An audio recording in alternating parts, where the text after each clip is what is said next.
အားလုံးပဲမင်္ဂလာပါ brand တစ်ခုကိုတည်ဆောက်ခြင်းနဲ့မိတ်ဆွေတွေအတွက်ဝေမျှစရာလေးရှိပါတယ်တ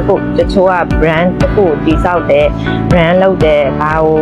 ထုတ်ပေးရလဲဘာကိုလုပ်ပေးတာလဲလို့မေးကြတယ်ပေါ့နော်အဲ့ဒါ brand တစ်ခုကိုတည်ဆောက်တယ်ဆိုတာကိုယ်ပိုင် brand name တစ်ခုကိုတည်ဆောက်တဲ့သဘောပေါ့ကိုယ်ပိုင် brand name တစ်ခုကိုရွေးချယ်ပြီးရောင်းချတဲ့သဘောအခုခေတ်မှာဆိုရင်သူများရှိရယူရောင်းနေတဲ့ဟာတွေရှိရဲထောက်တဲ့တွေယူရောင်းနေတာရှိရဲပိုစလေတွေယူရောင်းနေတာရှိရဲဒါကိုကျမတို့အနေနဲ့ကကိုယ်ပိုင် brand name နဲ့ကိုယ်ပိုင် product ကိုထုတ်ဖို့ပေါ့နော်ကူညီပေးတာပါကိုယ်ပိုင် brand name ကိုအရင်တည်ဆောက်ရတယ်နောက်ပြီးတော့ product ကဘာ product တွေထုတ်မှလဲဆိုပြီးတော့ရွေးရတယ်အဲ့ဒီမှာမှအမကူညီနိုင်တာကဒီ supplement ပိုင်းရယ် skin care ပိုင်းရယ် makeup ပိုင်းရယ်ဆိုပြီးတော့ကူညီနိုင်ပါတယ်အဲ့ဒီ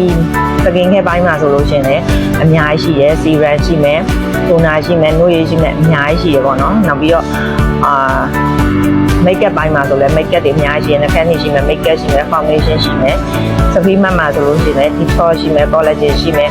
hair နဲ့ပတ်သက်တာရှိမယ် skin နဲ့ပတ်သက်တာရှိမယ်အများကြီးရှိရပေါ့နော်အဲ့ဒါကိုမှကျွန်တော်တို့က product name ဆိုပြီးပြန်ပြီးသတ်မှတ်ကြတာပါ brand name ကတော့ကိုယ့်ဘာကို brand တည်ဆောက်ပြီးတော့ဘာ brand ထုတ်မှလဲဘာ brand လုပ်ချင်တာလဲဆိုတာbrand name ကိုအရင်တည်ဆောက်ရပါတယ်အရင်တည်ဆောက်ပြီးတော့မှဘာ product ထုတ်မှလဲဆိုပြီး product တစ်ခုချင်းစီကိုရွေးပြီး product name လေးကိုရွေးပြီးပေးရပါတယ်ထုတ်ပုံပစ္စည်းကတော့အမလုပ်ပေးရမှတ်တဲ့ supplement ပိုင်းကိုအဓိကထားပြီးတော့ထုတ်လုပ်ပေးပါတယ်ဒါကိုမြန်မာပြည်မှာလည်းထုတ်လုပ်လို့ရတယ်လို့ထိုင်းနိုင်ငံမှာလည်းထုတ်လို့ရတယ်နောက်ပြီးတော့ made in Korea လည်းထုတ်လို့ရတယ်လို့ formula ပိုင်း Korea လည်းထုတ်လို့ရတယ် cosmetic နဲ့ပဲဖြစ်ဖြစ်ဒီ supplement ပဲဖြစ်ဖြစ်ပေါ့နော်ထုတ်ချင်လို့တိုင်ပင်ဆွေးနွေးချင်တယ်ဆိုလို့ရှိရင်ဒါရောက်ဆွေးနွေးလို့ရပါတယ်အားလုံးကိုကျေးဇူးတင်ပါတယ်